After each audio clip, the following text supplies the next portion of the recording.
International Foundation for Autoimmune Autoinflammatory Arthritis was founded by myself and a couple other people like me who are diagnosed with diseases that are either autoimmune or autoinflammatory, with arthritis being a major clinical component. We're also professionals in business, education, and or research. So what happened was it started as an awareness movement. And when I got diagnosed in 2009, I literally to myself in my living room said, I'm declaring an awareness movement. What that meant, I didn't know. But it was also the time that social media became popular, Facebook, 2009. So I started reaching out to bloggers and talking about, the arthritis component with these autoimmune diseases, AKA autoimmune arthritis. And what happened was I started meeting people from all over the world because I could now with social media. And the strangest thing happened.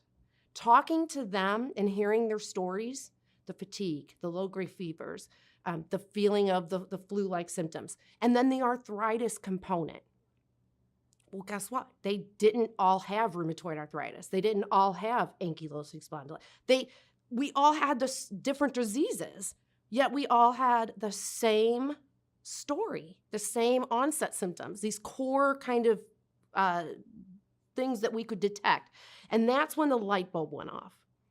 And myself and the other co-founders said, maybe there's a need to just have a foundation that focuses on this core group. There's nonprofits that focus on chest arthritis, and there's 100 different types. And then there's autoimmune foundations that focus on over 100 autoimmune diseases. And then autoinflammatory, where there's a few dozen. But what if we focus just on the couple dozen that are either autoinflammatory or autoimmune, that have arthritis as a major clinical component early in onset? And then we talked to a rheumatologist and started figuring out, well, there's even a smaller group of less than a dozen that typically present at onset. And that's when we said, this is it. We have to start this nonprofit. Because the philosophy was, if we focus on these and the arthritis component with the autoimmune or autoinflammatory features, it could progress detection, referrals, diagnosis, access to treatment, then less disability, higher percentages of remission. So that was really kind of the founding, how we did it. What was interesting is we did it through conversation. And we realized the voices of those affected by these diseases are so powerful because they helped us connect the dots and realize the need. So the nonprofit, the mission became, we wanted to help those affected by these diseases utilize their voices to impact education, advocacy, and research. And we have stood by that, meaning everything we do is based on conversations. We're a very unique nonprofit in that we listen to the community, and that helps us identify the problems.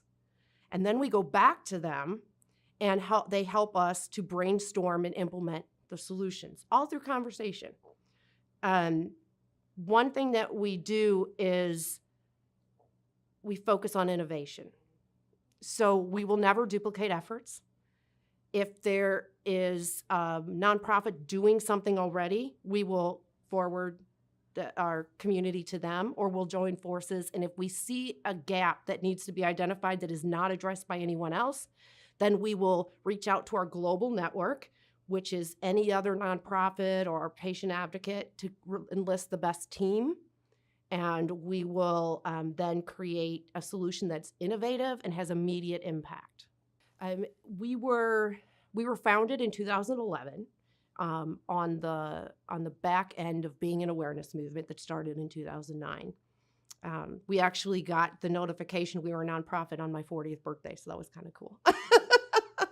So that was in 2011, and at the time, nobody really knew who we were, and we had this unique foundational model where we were utilizing the patient voice, and we weren't going to really duplicate efforts, so we were looking at innovative solutions. that's where I really come in to the nonprofit. My background in business development and project management is about problem solving. So I really brought the whole problem solving component to the nonprofit, and I lead all of the brainstorms and all of the efforts to kind of connect the dots and identify the gaps in existing issues in the community. And then as a former educator, then I help teach other people to join in on the brainstorms and help with the solution. So it's not just all me, I just lead that. So I'm kind of the person who connects the dots and helps with innovative solutions.